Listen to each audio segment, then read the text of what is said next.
திருமதுரை இதுவோ திருமகிழும் கோபுரமும் இதுவோ பெரிய நம்பி தாமு வந்து பின்னும் எதிராசர்க்கு துவயமளித்த துய்யபதி. ஒரு சமயம் சுவாமி மணவாள மாமணிகள் இந்த திவ்ய திருத்தலத்திற்கு எம்பெருமானை மங்களாசாசனம் செய்வதற்கு எழுந்தருளின சமயத்தில் தூரத்தில் இருந்தே எம்பெருமானுடைய நெடுதுயர்ந்த ராஜகோபுரத்தை சேவித்த மாத்திரத்தில் தண்டனிட்டு விழுந்து வணங்கினாராம். எப்பேற்பட்ட திவ்ய தேசத்திற்கு நாம் வந்து சேர்ந்திருக்கிறோம். ஆழ்வார்களினாலே பாடல் பெறவில்லை என்றால் கூட இந்த திருத்தலத்திற்கு ஒரு தன்னேற்றம் உண்டு என்பதை நாம் கீழே பல தொடர்களில் பார்த்து வந்திருக்கிறோம் அல்லவா. எம்பெருமானாராம் எதிராசராம் இளையாழ்வார் சுவாமி ராமானுஜருடைய அரும் பெருமைகளை விளக்கக்கூடிய துய்ய பதியாக, அதாவது உத்தம கஷேத்திர விசேஷமாக, புண்ணிய திருத்தலமாக இந்த திருத்தலமானது விளங்குகிறது. ஆகையால் தூரத்திலிருந்து இப்பெருமானுடைய திவ்ய கோபுரத்தையும் இங்கே விரஜா நதியை போன்று அல்லது அயோத்தியை சுற்றி பிரவகிக்கக்கூடிய சரையோ நதியை போன்று பிரவகித்து ஓடக்கூடிய கிளியாரை பார்த்த மாத்திரத்தில் மாமுனிகள் உளம் நெகிழ்ந்து அருளி செய்தார். இதுவோ கிளியாறு இதுவோ திருமதுரை. ஒன்று வடமதுரை என்று பிரசித்தமானது. மாயனை மண் வடமதுரை மைந்தனை என்று ஆண்டாள் நாச்சியார் கண்ணன் அவதாரம் செய்தொழின அந்த வடமதுரையின் பெருமைகளை எல்லாம் அருளி செய்கிறார். அடுத்தது நாச்சியாராம் ஆண்டாள் அவதாரம் செய்த அந்த தென்பாண்டி சீமை, அது தென்மதுரையாக திகழ்கின்றது.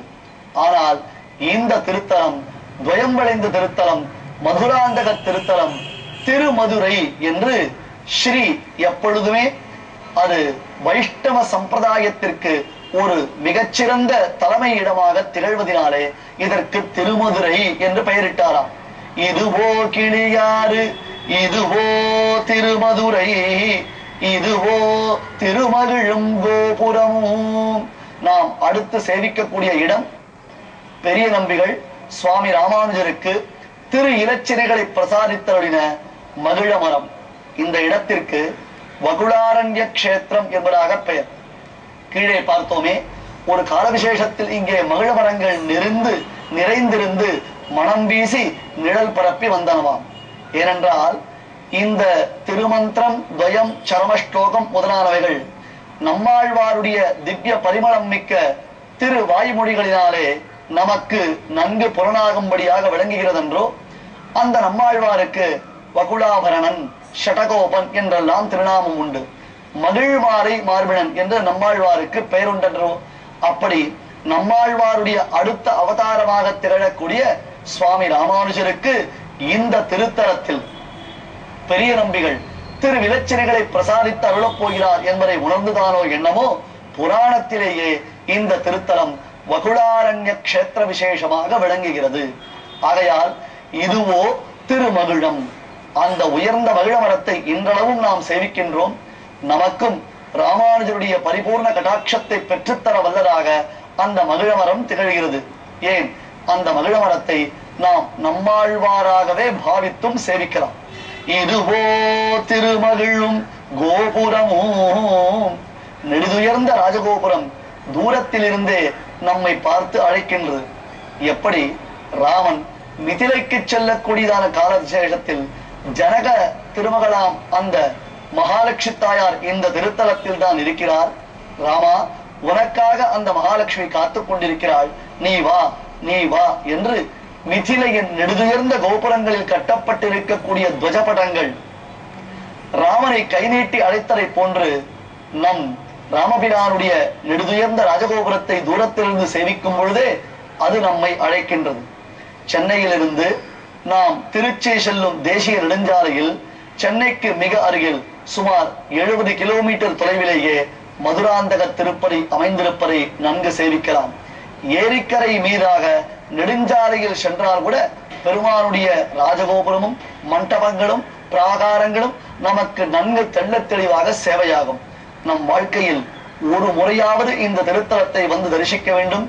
கீழே அடியன் சொன்னபடி ஒருவன் தன் வாழ்க்கையில் ஒரு நாளாவது ஒரு முறையாவது ராமனை தரிசித்திருக்க வேண்டும், அல்லது அந்த ராமனாலாவது இவன் பார்க்கப்பட்டிருக்க வேண்டும். இல்லை என்றால் இவனுடைய ஆத்மாவே இவனை நிந்தனை செய்யும் என்னும் வால்மீகியின் கூற்றுக்கு ஏற்ப இங்கே அற்புதமான வடிவழகுடன் சேவை சாதிக்கக்கூடிய சக்கரவர்த்தி திருமகனாம் ராமனையும் கருணாகர பெருமாளையும் தாயாரின் திருக்கரம் பற்றி கொண்டு சேவை சாதிக்கக்கூடிய மூலமூர்த்தியான லக்ஷ்மணனுடன் கூடிய அந்த ராமனையும் சேவிக்க வேண்டும்.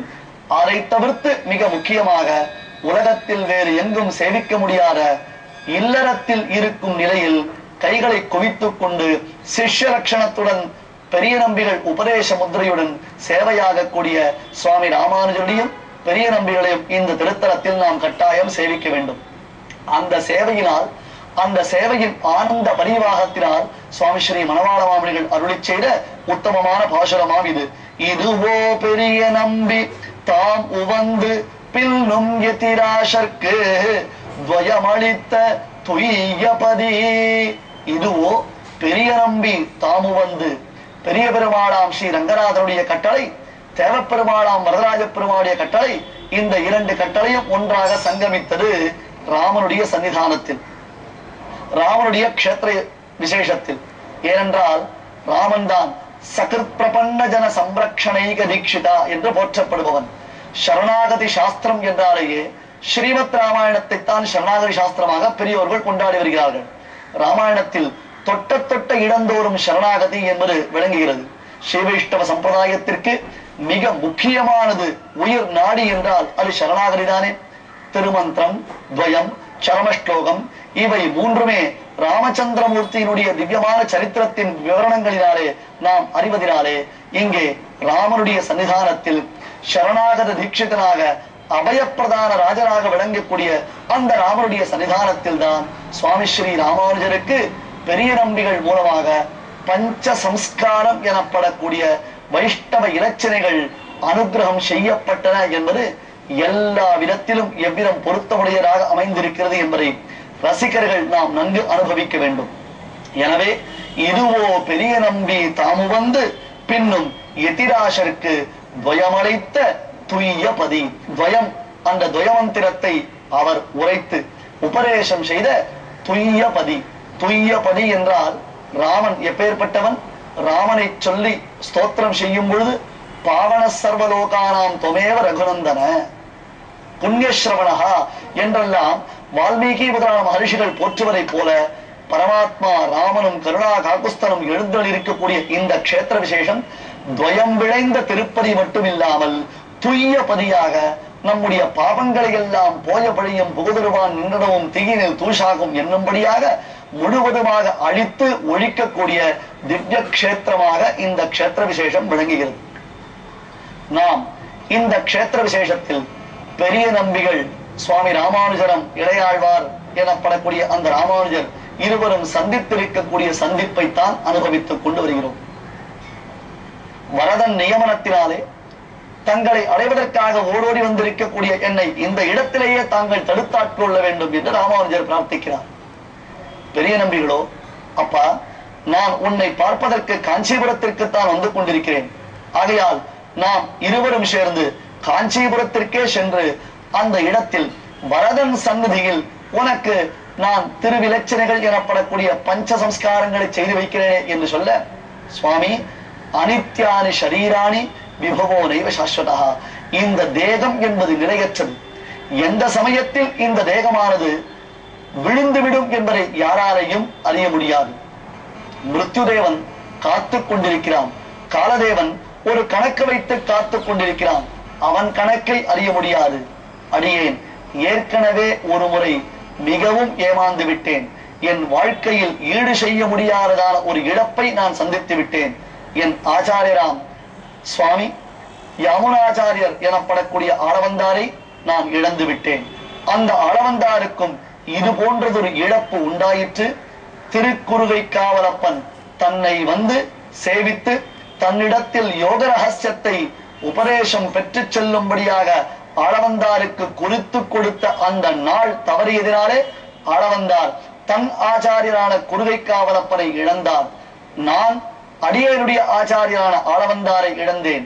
இதற்கு பிறகும் நான் மறுபடியும் காலம் தாமதித்து வந்தேனேயானால் எனக்கு எதுவுமே சித்திக்காமல் போய்விடும். ஆகையால் தாமதத்தை பொறுக்கும் ஒரு நிலை எனக்கு இல்லை.